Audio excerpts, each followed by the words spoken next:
So I just got my test results back yesterday, and I can't stop shaking. I'm recording this because I finally know the full extent of what that experience did to my health, and I can't stay quiet anymore. It's been 3 months since I got back. 3 months of thinking I was just tired, just burned out, just broken in normal ways. The paperwork is right here in my hands, and it's telling me I'll be managing health conditions for the rest of my life. Multiple diagnoses, some manageable, some permanent. And all I can think about is his face, the owner of the island, how he smiled at me that first dinner like I was the most special person in the room. Anyway, I need to tell you how I got here, all of it, because if I don't say it out loud right now, tonight, I might never have the courage again. I was 21 6 months ago. God, that feels like a different lifetime. I was working 2 jobs, barely making rent, eating instant noodles 4 nights a week. My family and I weren't talking. Haven't been for years. Long story, not important right now. What's important is I was alone, really alone. The kind of alone where you could disappear and it would take weeks for anyone to notice. That's when Katja found me, or when I thought she found me. Now I know she was looking, hunting maybe. She worked at the cafe next to my second job, always had perfect nails, designer bags, talked about traveling to places I'd only seen on Instagram. We got coffee one day, and she just seemed so warm, so genuine. She told me about this opportunity, didn't call it a job exactly, more like an experience. Travel, meet important people, make real connections, change your entire life. That's what she said. I remember the exact words because I repeated them to myself later, trying to figure out when I should have known. She showed me pictures on her phone, beaches, yachts, beautiful people in evening wear holding champagne glasses. It's exclusive, she said. They only take certain girls. You have to interview. Made it sound like a privilege, like I should be grateful just for the chance. And I was. God, I was so desperate to be chosen for something, anything, that I didn't ask the right questions. Didn't ask any questions at all, really. The interview was in a hotel room downtown, a presidential suite. 2 men in expensive suits, 1 woman with a clipboard. They asked me about my background, my family situation. Weird phrasing. Do people track your whereabouts regularly? But I was so focused on seeming confident, sophisticated, worth selecting. I told them no. Told them I was independent, free, flexible. All the things I thought they wanted to hear. They smiled, exchanged looks, had me sign papers. So many papers. Non-disclosure agreements, confidentiality clauses. I didn't read them carefully. Just signed. They never actually said what the job was. Hospitality was the word they used. Providing companionship at exclusive events. I filled in the blanks myself. 2 weeks later, I got a text. Time and address. Bring nothing. Everything will be provided. The address was a private airfield outside the city. I should have run right then. But I went. Of course I went. I took an Uber at 5 in the morning, watched the sun come up over the highway, told myself this was the beginning of something amazing. The plane was unlike anything I'd ever seen. Private jet, leather, wood paneling, seats that looked like they cost more than my yearly rent. There were 3 other girls already there. Young, beautiful, nervous smiles. We didn't ask where we were going, almost like we'd agreed not to say it out loud. We flew for hours.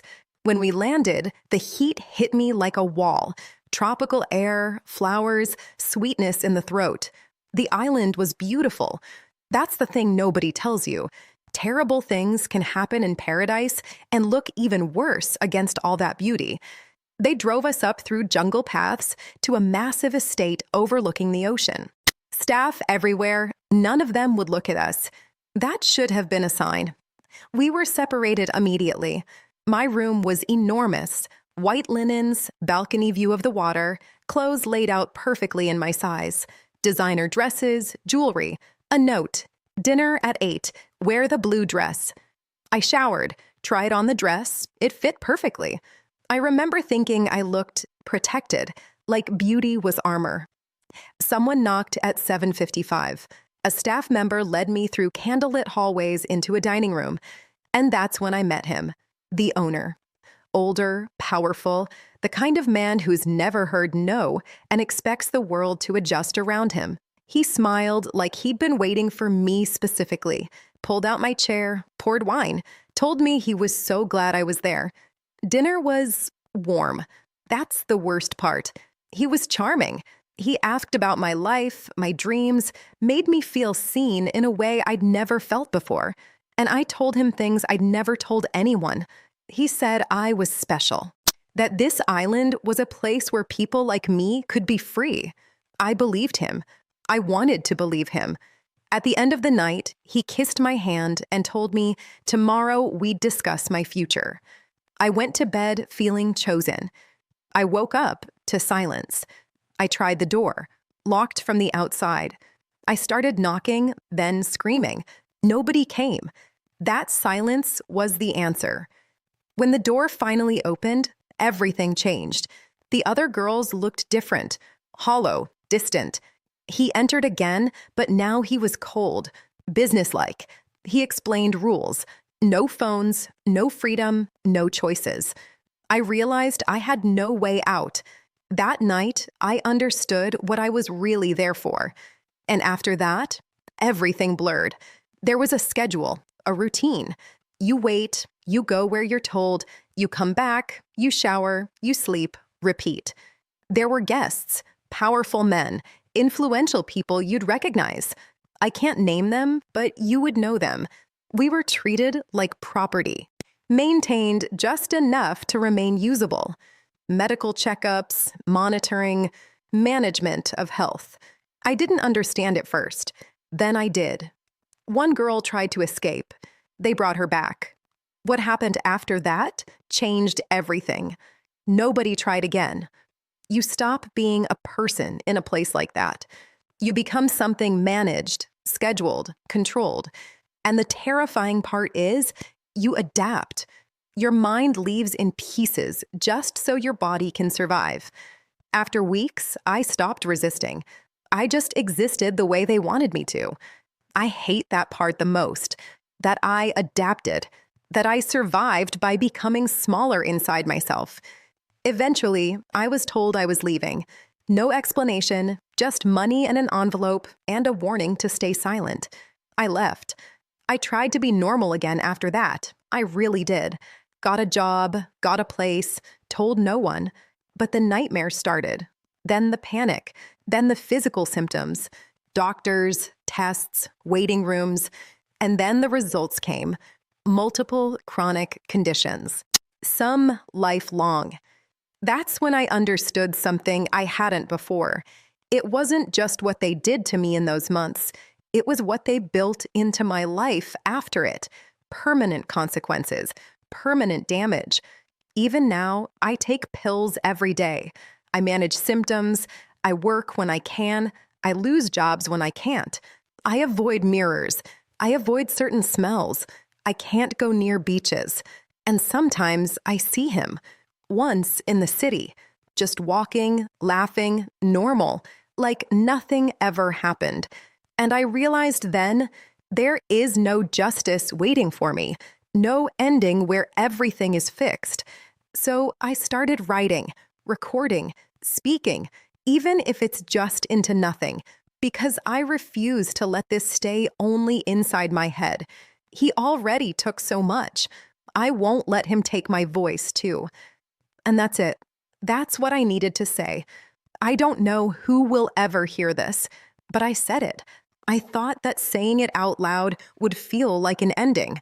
Like, once I finally told the whole story, something inside me would settle, or break cleanly, or finally make sense. But nothing settles like that.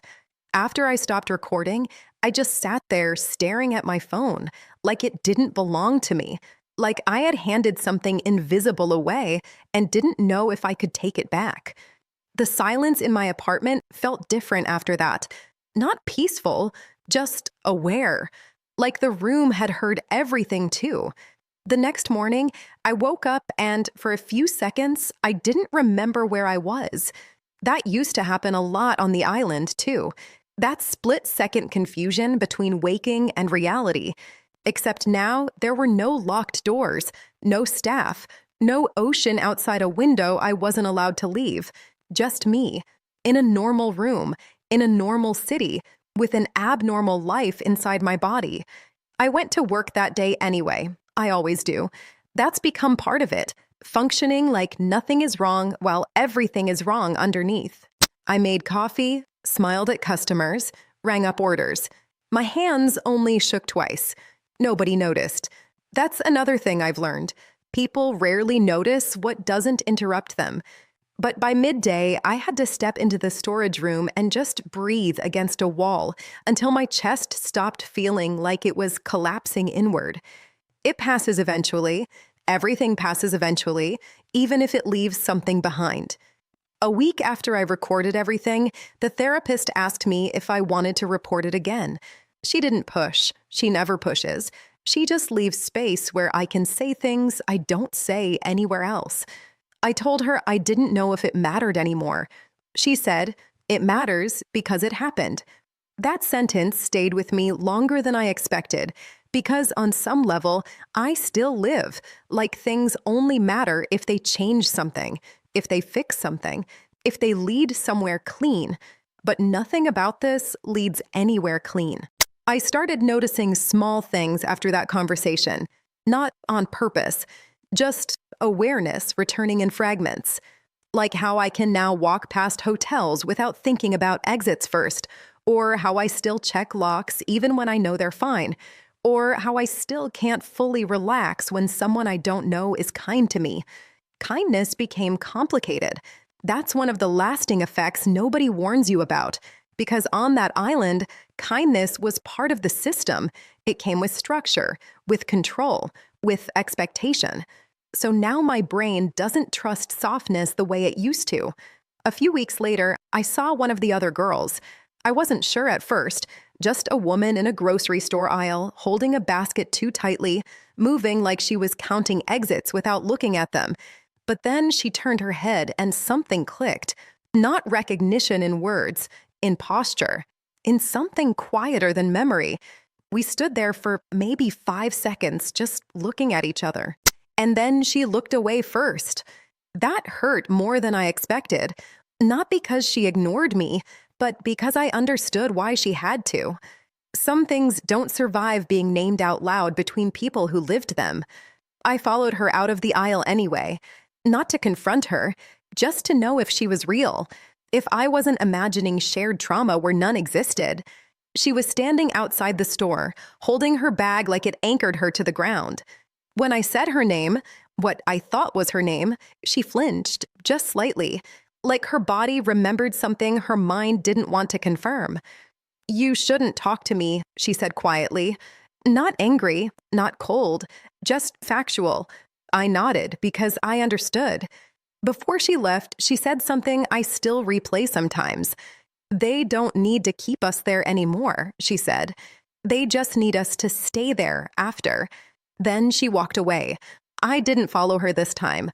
That night, I didn't sleep. I just sat on my floor with the lights off, thinking about what she meant, because she was right in a way that scared me more than anything physical ever did. The island ended for me geographically, but it didn't end inside me. It moved, it adapted, it stayed operational. Weeks passed like that. Appointments, medication, work, therapy, silence. And underneath all of it, this slow realization that recovery wasn't going to look like healing, not in the way I used to imagine it. It looked more like maintenance.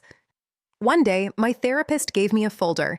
Inside were resources, legal options, survivor networks, investigative contacts. I didn't open it for 3 days. When I finally did, I stopped at a page that explained something very simple.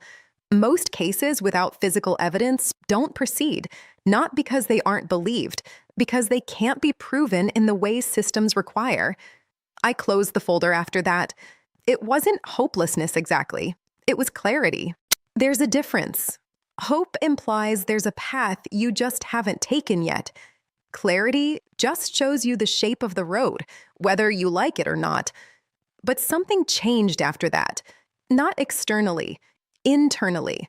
I stopped waiting for someone else to validate what happened to me. I started documenting instead. Everything I could remember, every detail that still stayed sharp, every pattern, every timeline. Not because I thought it would fix anything immediately, but because forgetting felt like a second version of what they already did.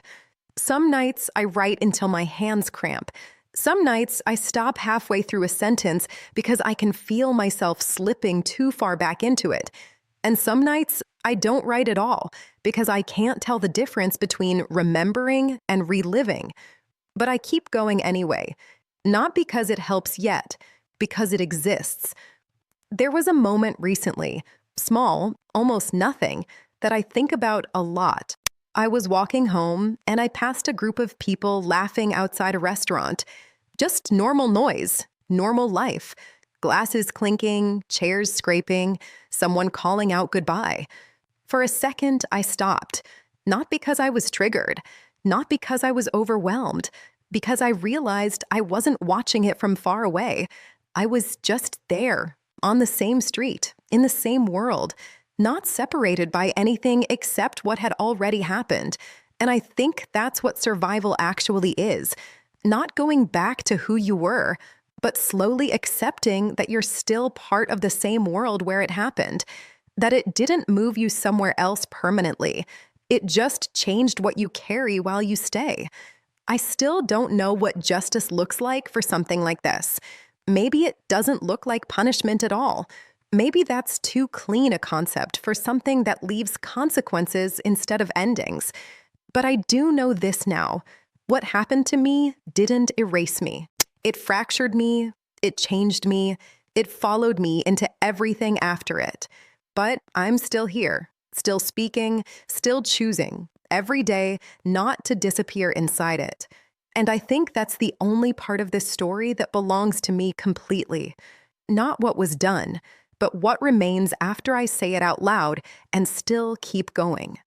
And even now, after everything I've written and said, there are moments where it still feels unreal, like it happened to someone else, and I'm just carrying their memories by accident. But then I look at my hands. I take my pills. I check the time for the next appointment, and reality comes back in small, unavoidable pieces. I don't think I'll ever be the same again, and maybe I'm not supposed to be. Maybe that version of me doesn't exist anymore outside of memory. What I do know is this. I survived something that tried to make me disappear quietly, permanently, without leaving proof behind. And I didn't disappear. I'm still here, still speaking, still choosing to live in a body that remembers what it went through. Some days that feels like strength. Some days it just feels like endurance. But either way, it's mine. And that's where this ends. For now.